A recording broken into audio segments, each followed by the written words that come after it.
kiai, ya, pembimbing rohani. Siapakah karakter pembimbing rohani yang ideal? Guru banyak, tapi yang bisa menghantarkan kita kepada Allah itu tidak banyak. Maka beliau memberikan rumusannya minimal ada 2. Jadi banyak kriteria guru yang bisa membuat kita menjadi wasil ilallah, sampai ke hadirat Allah subhanahu wa ta'ala. Sampai itu bukan berarti kita pindah-pindah. Allah itu kan maha dekat. Guru yang begini bisa menghidupkan kalbu kita sehingga merasakan kedekatan dengan Allah subhanahu wa ta'ala. Siapakah orangnya? Imam Nataillah Sekandari qaddasallahu sirrahu yaqul, la tashab, janganlah engkau bersuhbah, berguru yang betul-betul dijadikan sebagai panutan lahir dan batin kita. Man la yunhiduka haluh, siapa yang hal itu, kondisinya, baik zahir ataupun batinnya, perubahan-perubahan pada si guru ini, la yunhiduka, tidak membuat ruhanimu bangkit. Jadi ama guru yang begini, bersama beliau, membersamainya beberapa saat, membuat kita kemudian bangkit dari kemalasan kita beribadah kepada Allah subhanahu wa ta'ala. Itu yang pertama. Dan yang kedua, wala yadulluka 'ala Allahi maqaluh. Mursyid itu level syarat keduanya adalah makalnya, kalam-kalamnya, baik kalam lahirnya ataupun kalam batinnya, yadulluka 'ala Allah, menunjukkan kamu jalan kepada Allah. Maka yang tidak masuk kepada kedua kategori ini cukup dijadikan sebagai, ya, penceramah aja. Oh, itu ustadz pengajar di masjid saya, tapi bukan dijadikan sebagai panutan lahir batin. Jadi man huwal mursyid al-kamil, siapakah mursyid yang ideal? Pertama, halnya dia membuat kita bangkit.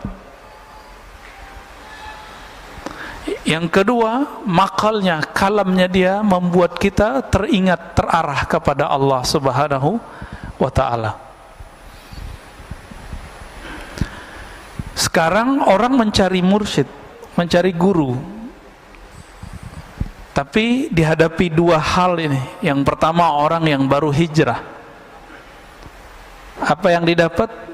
Oh, yang penting ustadznya ngomong Quran Sunnah. Belum tentu semua orang yang mengutip Quran dan Sunnah kalamnya itu membangkitkan isi kalbu dan menunjukkan kepada Allah. Belum tentu. Siapa tahu dia bersembunyi dengan dalil-dalil itu dalam keegoannya.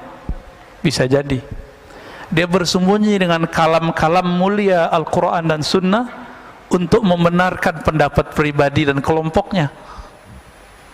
Orang ini belum masuk. Ada juga yang halnya itu dibuat-buat, dibuat-buat nangis, dibuat-buat kayak tawadu, penampilannya juga nggak natural, ya. Dibuat-buat seakan-akan dia seorang syekh, jadi badut. Banyak sekarang mursyid-mursyid badut, syekh-syekh yang bawa thariqat sufi kah, majelis zikir kah, majelis-majelis salawat, tapi kayak jadi badut. Apa maksudnya? Badut itu gimana, Pak? Itu asli muka dia nggak begitu? Enggak. Sama, dia memerankan aja. Nanti kalau dilepas hilang. Maka jangan berguru karena penampilan seseorang. Bergurulah karena hal ruhaninya. Hal ini pemberian dari Allah subhanahu wa ta'ala. Jadi nggak bisa dibuat-buat, Pak. Nggak bisa dibuat-buat nangis, nggak bisa dibuat-buat tersentuh, nggak bisa. Emang dari sononya sudah begitu.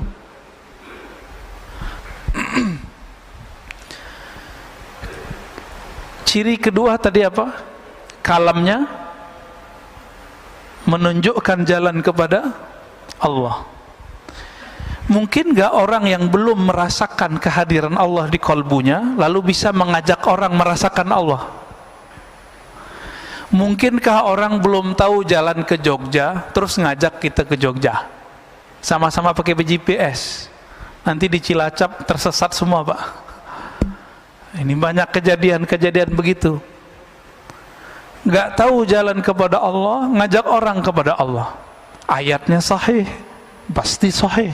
Wa man ahsanu qawlan mimman da'a ilallah.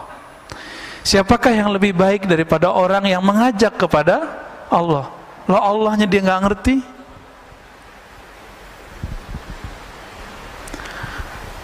Maka ada tipe sekarang yang kedua, orang-orang mencari, kalau tadi yang penting ada Quran sunnahnya, yang kedua yang penting ada zikirnya.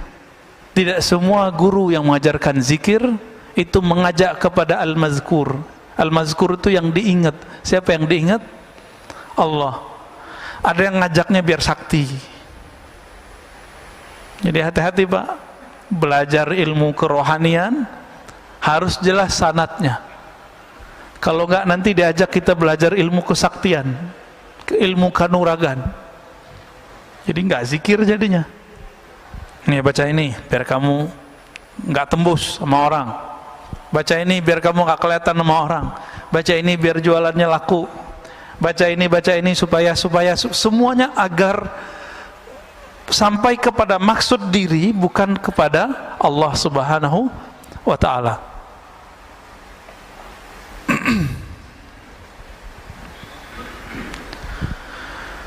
Karena banyak hari ini seperti itu, maka hati-hati saja dalam berguru, ya. Jadi apa ciri mursyid? Pertama, halnya membuat kita bangkit. Yang kedua, kalamnya mengarahkan kita kepada Allah Subhanahu wa ta'ala.